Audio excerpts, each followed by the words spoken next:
Hello, what's up mga kamolding? Welcome back again to my YouTube channel. So, for today's video mga kamolding ay gagawa natin ng reaction video yung napanood kong video kanina. So, itong video na to mga kamolding, nung napanood ko kanina ay naalala ko yung pangunahing hanap buhay doon sa amin sa Samar. So, about sa pangingisda mga kamolding. So, itong hanap buhay na to mga kamolding ay napakaraming tao sa amin na hindi nakapag-aral dahil sa hanap buhay na to.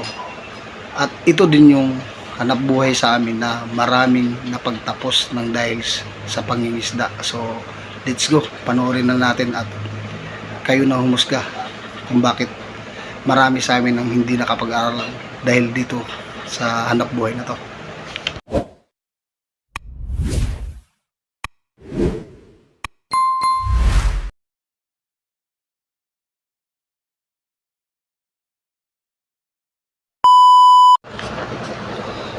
So ayun nga mga kabolding, so itong napanood kong video ay about sa pangingisda. So yung strategy lang yung paraan ng pangingisda nila dahil umaga sila nangingisda. Ang tawag dito sa amin ay sa Bisaya ay taan. So sa kanila di ko alam kung anong tawag dito dahil mahaba din yung lambat nila at napakalapad. So sa amin kasi yung pangingisda ay alis kami ng 3 AM ng umaga hanggang 8 AM ng umaga. So sila di ko alam kung tanghaling tapat to. So let's go, panoorin na natin mga kabaling.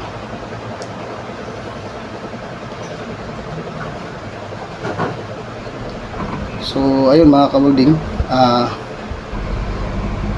same lang yung ano natin, yung bangka, size ng bangka nila at bangka namin. So Bisaya din to mga kamulding. So di ko lang alam kung saan lugar sila. So ayun, papunta na sila sa area kung saan sila maglalaglag ng bangka.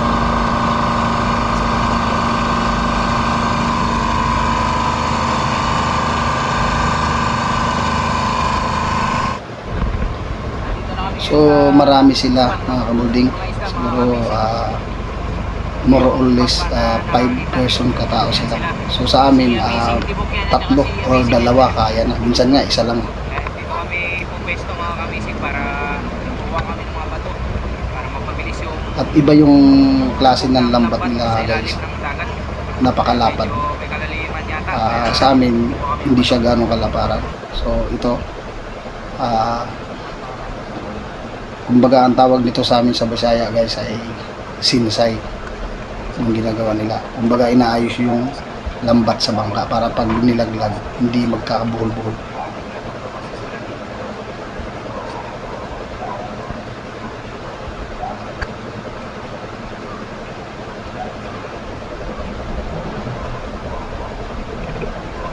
So dinadagdagan nila guys ng bato na ordinary bato na siguro pangdagdag pabigat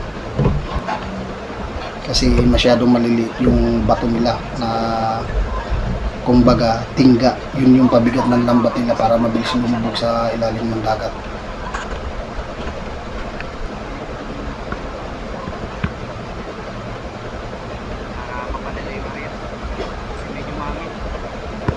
So sa amin kasi guys, halimbawa napakalayo ng area na pupuntahan namin, kaya minsan alas 3 o minsan 2 AM alis na kami papunta sa laot kung saan kami mangingisda. So sa kanila malapit lang sa lugar nila. So ito guys, nagsisimula na silang maglaglag ng lambat. So ang tawag dito ay arya. So may ganito din sa amin, yung tinatawag nga na pamukot ay manumanong sagwan ang gamit, pero yung sa amin ang tinatawag na palubog ay naandar po yung makina para mas mabilis matapos.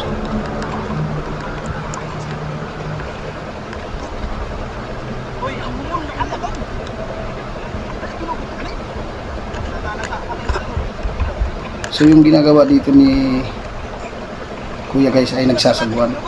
So sa part na to guys, Yung ginagawa ni kuya dito na paraan sa pagsagwan ay ang tawagin yan sa amin sa Bisaya, sa Samar ay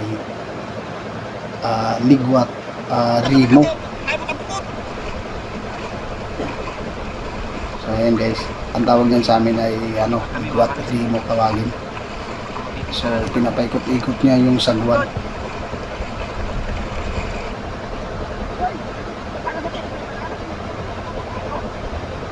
So ang diskarte nila guys ay pinaikutan nila yung area na kung saan yung maraming isda para nakakulong sa loob yung isda. Siguradong walang, kung may makakalusot man, siguro sa 100%, mga 5%, gano'n. Kaya mas silipin natin isda mga kamisig. So yung nilalaglagan nilang area guys, napaka bato. So hindi maiwasan na walang mapupulot na lambat dito pag hinila na nila. Lasti. So ayun guys, bumaba na yung dalawa. Kung tawagin nyo sa amin ay busiro. So sila yung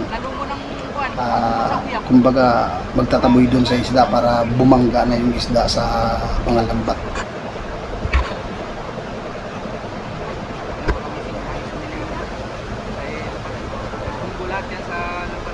So halos same lang ang paraan ng pangingisda nila sa amin.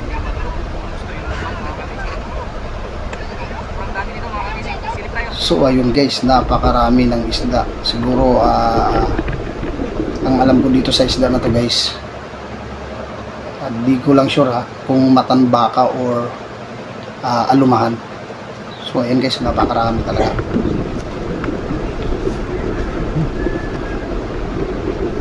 Pero alam ko 80% or nasa to guys, yung isda na to ay matangbaka. So ayun guys, napakarami ng isda yan. Nahuli na ng lambat.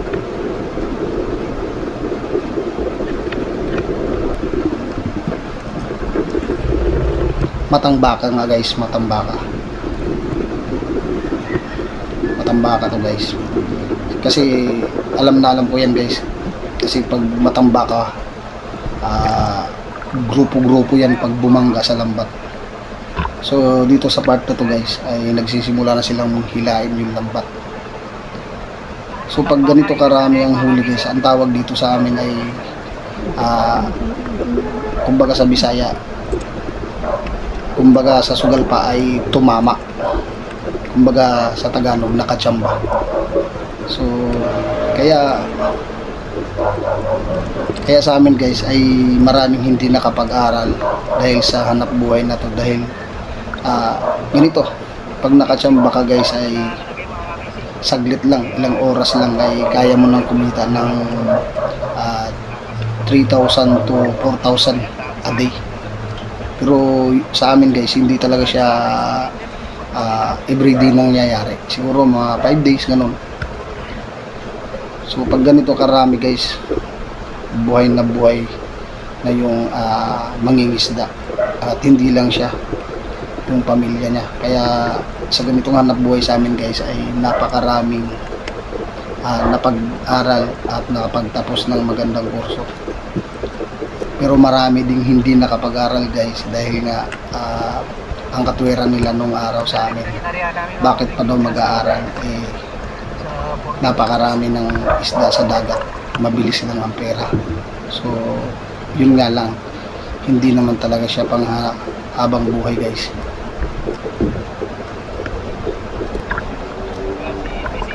So ayan guys, sa part na to ay talagang hinihila na nila at kinakarga-karga na lang nila guys, hindi na nila tinatanggal sa lambat. Kasi sa amin, habang hinihila, nagtatanggal sa lambat ng isda. So mga buhay pa guys yung iba. So sa amin guys, nung naalala ko guys, pag nakatsamba kami ng ganito karaming huli guys, talagang di mo na maipaliwanag yung saya na nararamdaman mo at tuwa. So ito guys, nakita nyo yan guys, ayan, napakarami guys, talagang isang batalyon siguro silang bumangga dun sa isang lambat na sama-sama. So ito yung tinatawag sa amin na busiro guys. Siya yung naninisid sa mga sumasabit sa mga bato-bato. Ayan guys. Oh. Ako, hindi na makakalabas si kuya sa lambat na kulong. So ayan guys, nakita niyo. Napakarami talaga. Naka-jackpot sila kuya. So shout out nga pala dyan guys sa gumawa ng video na to na si Amazing C. Ayan. So sana suportahan natin ang kanilang YouTube channel. Pasyalan nyo ang kanilang YouTube channel guys. So ayan guys, oh, talagang napakarami ng huli nila guys na matang baka. Ayun nga guys, sabi nga ni kuya, matang baka nga daw.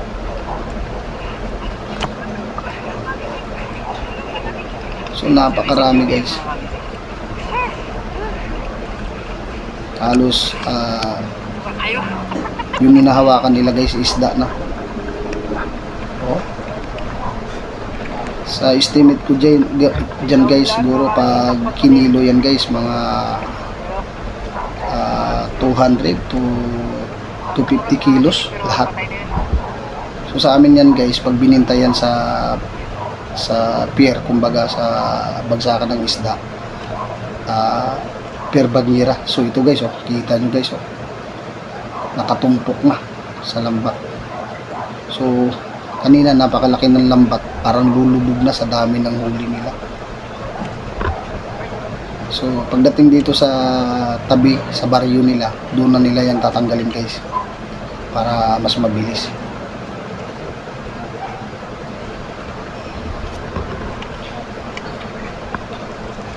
Napakasarap na pakiramdam pag yung mangingisda nakahuli ng ganyang karami guys. So nung napanood ko to kanina guys, naalala ko lahat ng kasi naranasan ko rin yan ganyan, na halos mangiyak ka na dahil sa kakatanggal ng isda sa lambat. So nasusugat yung mga dulo ng daliri namin. So ito na nga guys, nasa tabing dagat na sila. Nasa baryo na sila guys, tinatanggal na nila isa-isa. So napakarami guys.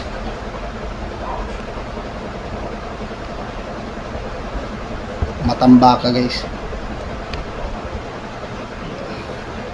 So sa amin guys, pag binili yan ng per piraso, siguro nung dati pa, mga since 2007 or 8 ganon, ang huli kong niyan ay 5 pesos o 4 pesos ang bawat isa. So ayan guys, nilalagay nila sa parang basket para nakababad pa rin sa dagat. So napakarami guys. Anong oras na kaya matapos itong katatanggal ng isda sa lambat? So ito naman yung hindi namin malilimutan sa aming mangingisda sa amin sa Samar, na pagdating sa ganitong part na yung pag inabot ka ng gutom, so fresh na isda na inihaw. So ayun, salo-salo, at yung tirang kanin sa gabi, so kakainin mo sa umaga, tawag sa amin ay bahaw. So doon lang guys ay talo-talo na. Napakasarap kumain pag sariwang isda ang iniihaw mo. So ayun guys, sinasali na nila.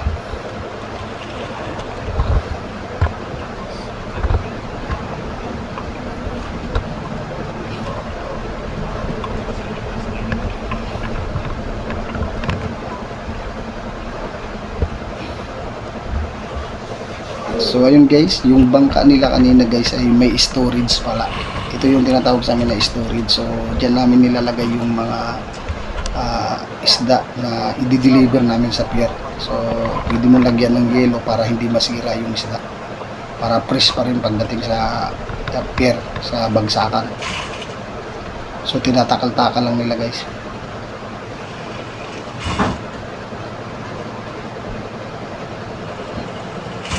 Napakasariwan ng matambaka guys.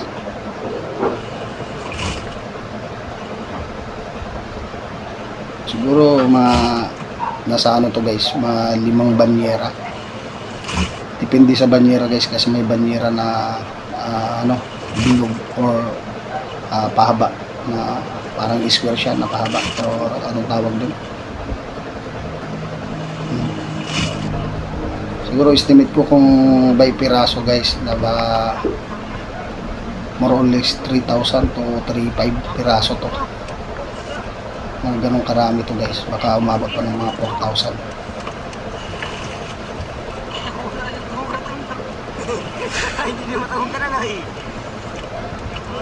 So yun guys, kinarga na nila lahat.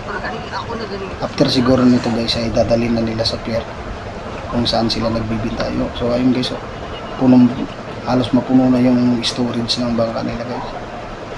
So ganito sa amin guys, pag ganito karaming huli, ang dami na nakaabang sa tabing dagat para humingi ng pangulam. So ayun nga, dahil nakaswerte ka, kailangan mag-share sa iba. So ito, palis na sila para pumunta siguro sa bintahan. Busy Mungkot. Saka si Busy Leo. So yun guys, abangan natin kung magkano ang kikitain nila. Makita tayo sa Coron mga ka-busy. So malapit na sila guys sa pier kung saan sila magbibinta.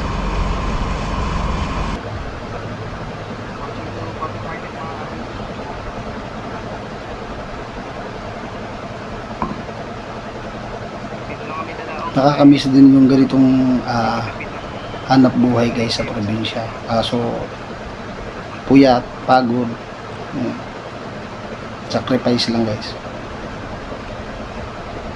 So ayun, pinapasok na nga nila sa banyera guys.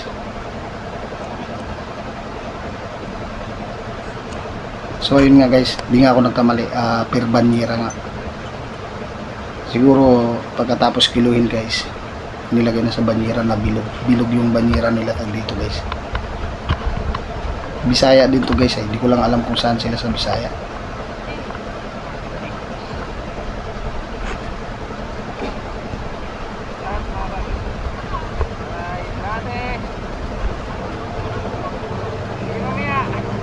Siguro guys, ang kikitain nito guys, mga 15,000 to 7,000. So ito nga guys, may pinakita sila 200 kilos. Kumita sila ng 16,560 sa isang araw lang guys, di ba? Saan kayo?